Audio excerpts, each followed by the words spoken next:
Coming up on the Inside Indiana Business Television podcast, we get an economic outlook on the second half of 2020. An entrepreneur weighs in on the challenges of starting up during a pandemic. We visit an Indiana baseball bat company. Trendiana spotlights road trips for $10 or less. The state's largest school system prepares for the upcoming year. A high-tech counseling center comes to Columbus, and Indy 11 prepares to return to the soccer field. Welcome to the Inside Indiana Business Television podcast. I'm Andy Ober. We are now in the second half of what has been a very complicated 2020, and the economic damage from the COVID-19 pandemic runs deep. Unemployment continues to hover in double digits, and governments are facing huge tax revenue losses.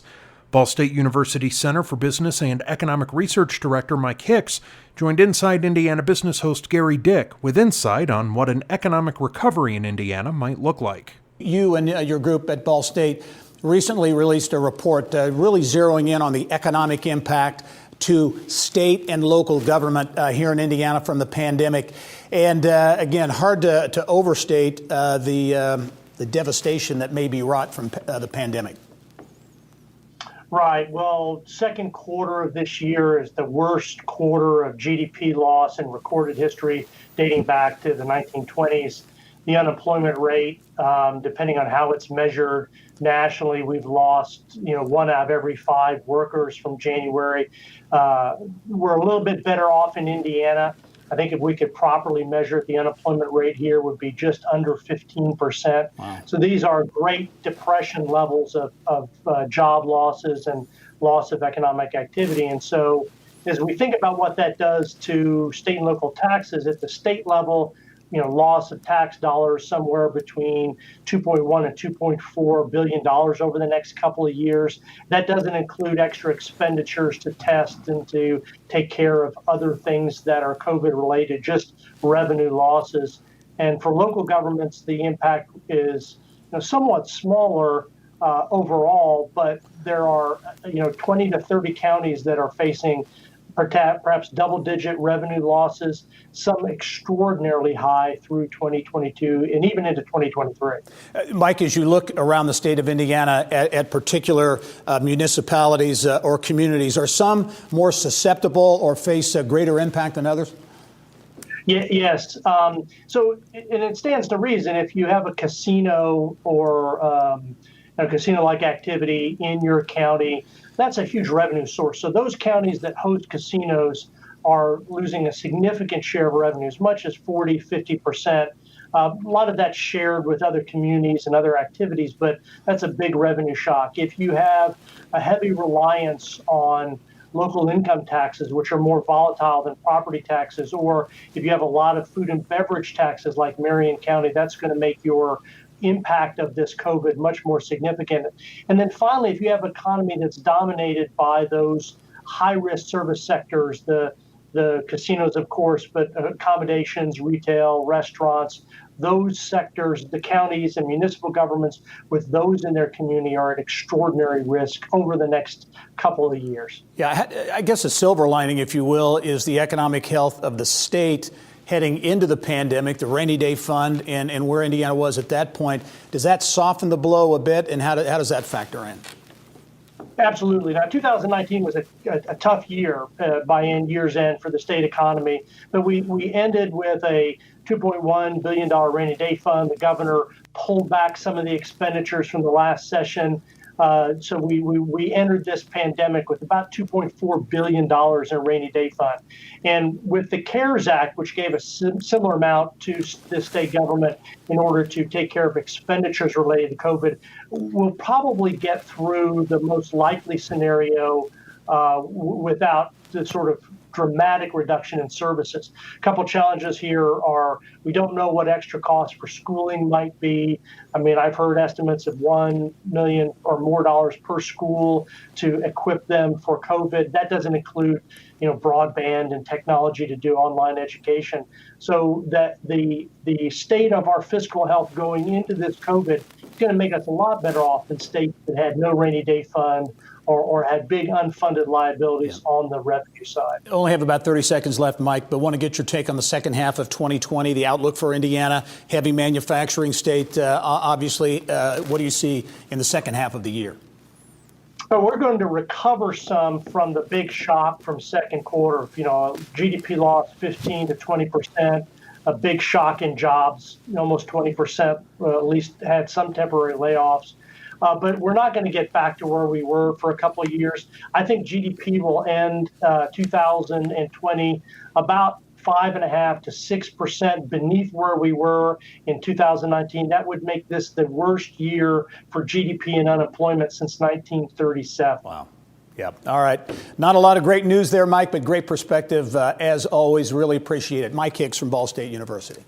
They say timing is everything. When Indiana entrepreneur Peter Fuller launched his new software company in March, he never dreamed it was happening at the beginning of a global pandemic. Fuller joined us to talk about Catapult AI's platform and the challenges of starting up in the face of COVID-19. Yeah, I did mention that you were one of the co-founders of Scale Computing. You're launching this new company, Catapult, in the face of the pandemic. As we were talking earlier, that's something that's not unusual to you, launching a company in a challenging time. Yes, I seem to have a knack for that. We launched Scale Computing back in the 2008-2009 financial crisis. And so what better time to launch another company than during this one? All right, let's talk about Catapult.ai, artificial intelligence. Everyone's talking about it. It's the buzz out there. How are you using artificial intelligence to drive Catapult? Well, so Gary, there's a $35 billion being spent with the SMB trying to solve essentially one problem. And that problem is, how do I build and execute a strategic plan? Catapult is designed to execute the strategic plan for CEOs and business owners. It's really a SaaS platform that helps them create the plan and then break the plan into 7 business drivers and then forecast against the plan the likelihood that they're going to achieve the plan based on that performance. And essentially, once we get enough data from each one of those companies, it'll begin recommending courses of action. Yeah, and as we were talking off camera before we got started here, part of this is getting time back for entrepreneurs and managers and CEOs. Yes, absolutely. The real driver behind this was when I was coaching, over 20 or 30 local people, business owners here. Time is important, right? And it takes a lot of time to run business. It's a lot of stress. And so the system is designed to really take the science of management off the business owner's shoulders so they can focus on the art. Right now, CEOs are getting about 8 hours a week back in time spent normally managing the organization. Yeah, Direct Connect Logistics in Indianapolis, I believe, uses the Catapult technology. How does that impact a logistics company like a Direct Connect? Well, it's tremendous because right now what they've got is a very detailed strategic plan for each one of those 7 business drivers. And then the entire company is being put on, and the system itself is nudging the company using some psychology-based mechanisms to actually help push people on that strategic plan. The second thing it does is most companies build a plan, they set it down, and then they look at it once per quarter. With this, the strategic plan is a part of daily life, which is really what helps drive that plan and get results much faster. I know you're just beginning to really get excited about some traction, including a partnership that you're ready to announce in Hendricks County. Yes, the Hendricks County Community Economic Development Partnership is going to be releasing loans and a grant program very soon. And they've chosen Catapult as their preferred software vendor for this. So every small business out in Hendricks County that signs up and gets a loan or a grant is going to get a copy or access to Catapult software to help really run their business and get through this pandemic. More technology and innovation being launched in Indiana. Again, Peter Fuller doing it again after Scale Computing, now with Catapult.ai. And Peter, as always, thanks for being on the show and good luck going forward. All right. Thank you. Titan Bat Company says it uses old-school methods of weapon creation, similar to those of early gladiators, to create its baseball bats. The company is moving from its founder's backyard shed to a much larger location. Around Indiana reporter Mary Rachel Redmond brings us the story from Logansport. It all started on his grandfather's 1928 Sears and Roebuck wood lathe. Sitting on his workbench covered in sawdust and it had some boxes on top of it, and I didn't even know what it was. And I asked him one day if we could just get it out and play with it. And that he did. Young decided to make a miniature bat for his son Bailey. I took the tools and he gave me a 5-minute crash course on how to hand carve. Still didn't know what I was doing. I made a makeshift bat. It looked more like a billy club. I didn't like it, so I took it out of the lathe and I threw it in the scrap pile. But Grandpa was none too happy. He demanded Young take it out of the scrap pile and finish what he started. Yes, sir, I'll get it done. And that just may be the best advice Trampus Young has ever taken. I gave it to my son. He thought it was the coolest thing ever. And I just thought, man, if maybe I can make my son a bat he could actually use in a game. So the Logansport native, who by day works at the Indiana Department of Corrections, was gifted a larger woodworking machine, and he began making full-size bats by hand in his garage by night. Like the next thing I knew, I'm out there just making baseball bat after baseball bat, trying to figure out how to make it work. And that hard work paid off. In 2013, a local newspaper article featuring Young making bats out of his garage caught the attention of an old friend. Todd Stevens, who formerly played baseball at Indiana State University in the late 90s, now works as a medical device salesman in Carmel. He decided to reach out to Trampus and invest in his bats. Todd came to me one day and said, man, maybe we should just try to work together on this and make it a business. So Young and Stevens officially formed the Titan Bat Company in 2014. It's just been blowing up ever since. Young tells me he's produced and sold about 3,000 bats in 2019 and expects to double that number in 2020, especially now that he's moved out of his garage and into this 5,000 square foot facility to help with increased demand. The demand is there. These bats that we make are I say they're the best bats in the country. When people start swinging these at the pro level, I just know it's going to explode. And speaking of the pros, we've got several guys that are minor leaguers or AAA guys that use our bats, but we have to be certified to be able to use our bats in the minor leagues, single A, double A, AAA, as well as the big leagues, so they can practice with them and use them. We've tested them against Louisville Slugger and everything else. But once we're certified, then they can use them in an actual game. Something that could potentially happen as soon as next year. It's about a $30,000 fee to the major leagues. They come in and inspect your shop, they check the wood quality, and then you're in. We're just going to persevere and keep growing. This is just the beginning. In Logansport, Mary Rachel Redmond, Inside Indiana Business. From nature and museums to biking and cuisine, you can check some items off of your Hoosier bucket list, all for $10 or less. And all of these activities keep social distancing in mind. Yelp Midwest Regional Director Brittany Smith joined us with a roundup in this month's Trendiana segment. Okay, let's get right to it. You always put together a great statewide snapshot with each of these segments, and there's so much to talk about in this one. We begin Northwest Indiana, 15 miles of Lake Michigan shoreline at the Indiana Dunes National Park, the state's first and really only national park, right? Yeah, there's so many adventures that we can have close to home and that are budget friendly, and this is a great example of it. The Dunes Park has 50 miles of trails for hikers. You can make your way through the rugged dunes, the wetlands, the rivers, and then if you happen to be visiting on the weekend, you can actually pick up a picnic right there in Chesterton at their European market and make a whole day of it. Great. Big economic impact, to be sure, in Northwest Indiana. And keeping with that theme of being outside and getting exercise, fresh air, you can bike, in this in particular, a trail in Shipshewana. Yeah, this is a completely free activity. The Pumpkin Vine Nature Trail, it weaves through all the Amish country, Shipshewana, Goshen, Middlebury, all through the countryside. 17 miles of partially paved trails. They've got mile markers along the way. It's a great way to get outside with the family, and it's all for $0. Coming back now into Indianapolis, and Progressive Treats tour of the International Marketplace here in Indy. That's out at the old kind of Lafayette Square area, and I think one of the better kept secrets because there are so many international cuisine restaurants out there.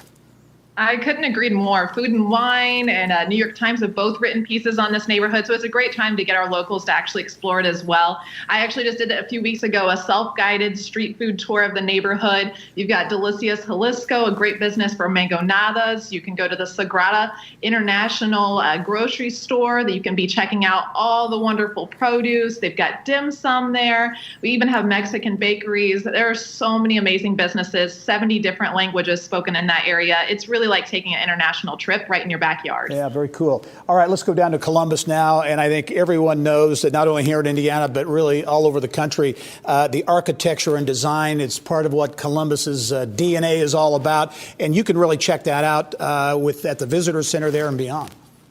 Yeah, the Columbus Visitor Center has made it really easy for people to visit any time of day for free and to do their self-guided architecture tour on your phone. There are over 70 buildings and public art pieces throughout there. Even Dale Chihuly, international artists like that, are represented in Columbus, and it's not too far away, and you can do it anytime. All right. Beyond architecture, you can really dig into Hoosier history as well. You've got a couple spots for stops that can give you a real Hoosier history flavor, right? Yeah, now's a good time to mark off those museums and attractions like New Harmony, the Labyrinth. It's a great time to get outside, just meditation. You can find it there in their space, or you can go to Fountain City in Northeast Indiana. They have the Levi and Catherine Coffin House you can visit, also known as the Grand Central Station of the Underground Railroad. And they have reduced hours right now, and they've got social distancing in mind. So now's a good time to visit it and still check out those museums. Brittany Smith, as always, great perspective on so many of the neat things going on around the state of Indiana, and in this case, affordable trips that you can take during the pandemic as well. Thanks as always, Britt. We'll talk to you soon. Thanks for having me, Gary. All right. Remember, you can catch Inside Indiana Business Television on stations throughout the state every weekend. Head to InsideIndianaBusiness.com to check listings. Schools throughout Indiana and the United States are facing a huge challenge: how to navigate the upcoming school year during the pandemic. The state's largest school system has unveiled its plan. Indianapolis Public School Superintendent Alicia Johnson details how it will work. I know we talked before and then after you were selected as superintendent, and I imagine you didn't anticipate anything like a pandemic in your first year. No, this was not in the predictions, and not certainly in any class I've ever gotten to take part of is how you lead through a pandemic. And yet here we find ourselves. Yeah, well, give us some perspective, if you would. Massive school district, 31,000 students, enormous challenges just in normal times. What has it been like trying to work through this and then plan for the school year ahead in this pandemic situation? Sure. During the course of this time, I've done a weekly and biweekly video to our school community. And one of the key themes I've tried to continue to reiterate is this idea of grace, and the grace we need to give ourselves and give others during this time. We are all navigating something we've not navigated before. And so making sure that we are graceful with one another, but also as it relates to our planning, that we're being flexible, responsive, keeping the number one priority focused on our students and staff being safe. Okay, in-person classes are scheduled to resume August 3. You have just released your COVID-19 plan, if you will, for the year ahead. Give us an overview, if you would. I know a lot of social distancing and mask wearing and those types of things, but what are some of the high points of this plan? Sure. So we know over the course of the last several weeks, guidance has come from the Indiana Department of Education, from the Indiana Department of Health, from the Marion County Public Health Department most recently, and then obviously at the federal level, the CDC. And so we've been able to leverage all of that guidance to inform the plan that we developed for our school district. In IPS, a couple of those highlights: all students will be required, and staff required to wear masks. We know that's really important in, again, combating the spread of COVID-19. So that will be a requirement for all students in the district and all staff in the district. The Marion County Public Health Department calls on schools to ensure we can have at least 3 to 6 feet of social distancing happening in our buildings and with interactions between students and staff. And so we'll be implementing that guideline as well, making a number of purchases to support safety. So our first round of purchases of touchless Water fountains, for example, so our water fountains that you traditionally have won't be able to be used. So we've implemented new ones that children can use for water bottles and those type of things. So that will be in place. On the bus, our students will be required to wear masks on the bus.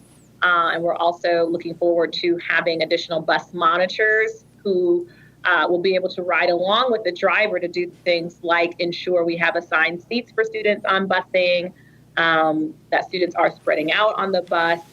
And so those are just a couple of the things that we're putting in place to ensure safety. Yeah, and there's cost involved, obviously, to the district in this. How is that being absorbed or being handled at the present time? Yeah, we're thankful that from the federal level, at least, the CARES Act was passed a number of weeks ago that will give all districts access to some additional federal funding specific to supporting the costs related to responding to COVID-19 in schools. So we're thankful for that additional funding. We also know we have a pretty generous philanthropic community in Indianapolis. Certainly, they've been supportive through these times, specifically the Indianapolis e-learning fund launched to support all public schools with technology needs. The IPS Foundation is a great partner of the district, and they've launched the IPS Education Equity Fund, which will allow us to support our recovery efforts. And then obviously just the budget that we have and making smart decisions about how we leverage our resources. But it is a very costly endeavor. We're at the 15 million mark and counting as it relates to the purchases we've made for students and staff. Well, and I know you've done some surveys. You've sent things out trying to gauge how many students actually will be coming back to the classroom. And what's the plan for those students who are unwilling or unable to physically come back to school? Yeah, we know families, it's a very serious, important, and personal decision each family will need to make about what's the best environment for their students. So we will have a fully remote learning option where learning would be happening at home online. And then we'll also offer the in-person instruction that will happen in the school building, obviously with the safety and health protocols in place. We did give the survey out. About a third of respondents said if a full virtual option was offered, that they would take advantage of that. So we will see if those numbers hold. That window is currently open for families to tell us which model of instruction they would prefer, and will be open for the next week. Alicia Johnson is the superintendent of Indianapolis Public Schools. Alicia, thank you very much for that overview of a big plan. You've got a big job at the state's largest school district. Thanks for joining us. Thank you for having me. You all stay safe and well. All right, you too. Indiana University, Purdue University Columbus has opened a new community counseling center to provide telehealth services to the campus and community. It will also allow the next generation of mental health professionals to gain valuable experience. IUPUC Mental Health Counseling Program Director Darren Carr and Clinical Assistant Professor of Psychology Deidre Heyman spoke with Barb Lewis in the Business of Health. Let's talk about what's happening right now. Dr. Carr, can you explain to me, or Dr. Heyman, what exactly are the services you're offering? Okay. At the Tom and Barbara Sholkoff Community Counseling Center, which was developed as a training clinic, we are currently offering telehealth services. We're offering therapy services for the community. You know, the pandemic hit and lots of services had to withdraw from the scene. We were actually supposed to have a grand opening in April, and we're not able to do that in a physical way, but we have developed a virtual therapy service where our students can provide individual therapy to a number of clients. We're talking about students, other students. We're talking about relatives. We are open to the community as well as the military. And given that we are in a very crucial time in our history, we want to also offer our services for free. So until this pandemic has released its grip from the country, we are offering our services free of charge. Typically, our students would receive services. If you were to be a student at Ivy Tech or at Purdue Polytechnic or here at IUPUC, those students would receive services free of charge, but we're extending that to the community.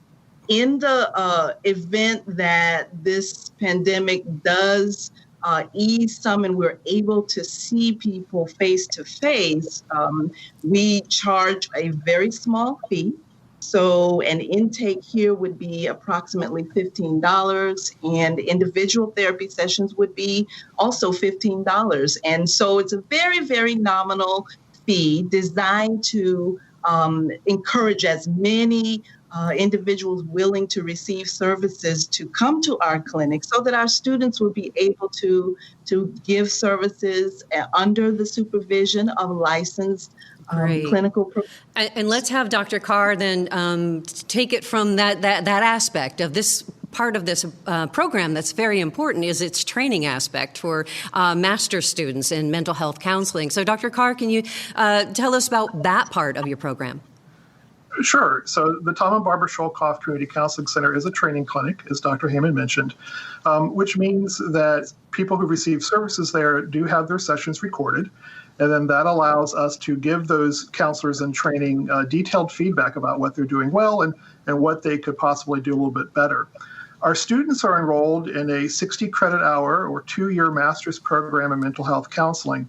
That's the first step toward licensure as a mental health counselor in the state of Indiana.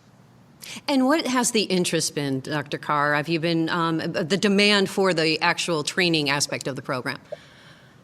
Well, we're getting ready to graduate our next cohort in just a few weeks, and that will add 5 to the 41 alumni that we've graduated since the program started in 2012. Actual demand for the profession is very high. The Indiana Department of Workforce Development says that between 2016 and 2026, there's a 25% increase in the number of mental health counselors that will be needed in Indiana. Our incoming cohort this fall is the strongest it's ever been, with 13 out of a maximum of 15 slots filled. Okay. So we're very excited, we're growing, and we're happy to continue providing the service to the region. Okay. And Dr. Heyman, what has the demand been in terms of the students that would be clients, and then the community? And what sort of issues are they needing counseling for? Okay. At this point, we actually opened our virtual doors on the 18th, I think it was, of May. And the way that we did that was to advertise primarily to students. Okay. And at this point, we have approximately 15 students who are involved with our program.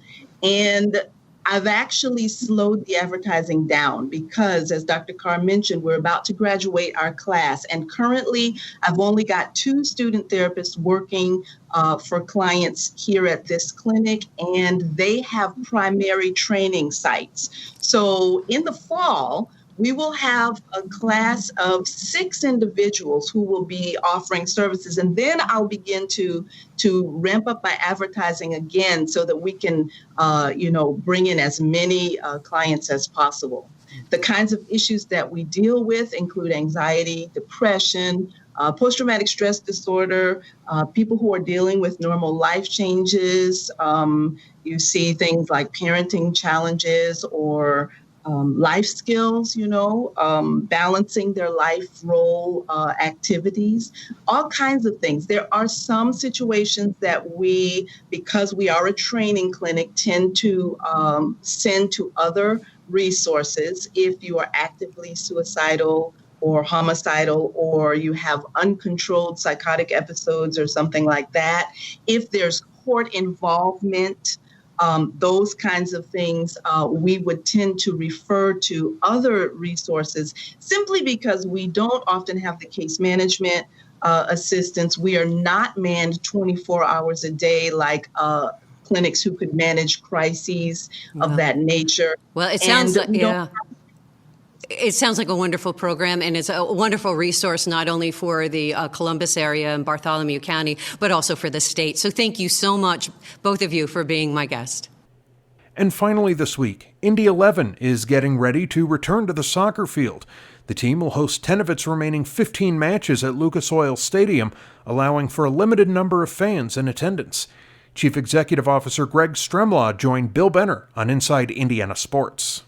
Seems like a long time since the Indy 11 are actually unbeaten. They played early in March, then the pandemic hit, but you are 1-0 going into the rest of this season. It's been a long time coming, hasn't it? Yes, as you say, Bill, it feels like eons. We've all had a lot of stress in our lives, both personal and professional, but we are very excited to get back on the pitch and have our fans have professional soccer to watch. And we remain cautiously optimistic because we don't want to take for granted the privilege that we have to play in front of some fans. Well, and again, you've always had the Brickyard Battalion, great fans here in Indianapolis backing the 11. But of course, their safety is the priority. Talk about some of the measures that will be taking place at Lucas Oil Stadium as we bring soccer back into action. Yeah, I mean, without a doubt, health and safety has been at the forefront of everything that we're doing, including the Board of Governors from across the country who decided that we would return. But to do so, we wanted to make sure that we had the best plan possible. And as you said, and in the opening, there's a number of things that are being introduced.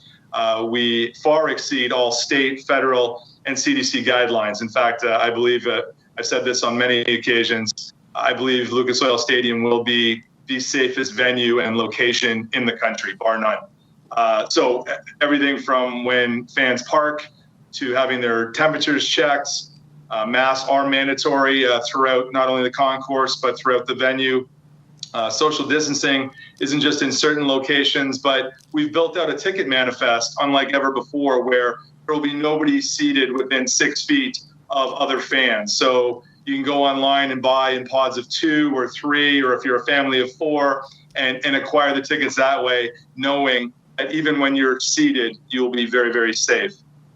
Lucas Oil has made a number of capital upgrades, including touchless faucets and washrooms all throughout the venue, hand sanitization stations, everywhere you go. And we'll be doing even things like staggered entry and exit to make sure that fans are not in long lineups as well. And weather permitting, I believe the roof will be open, the window will be open, and so those kinds of. And I would imagine that many other professional sports teams and leagues will be looking at this to just see what the best practices are.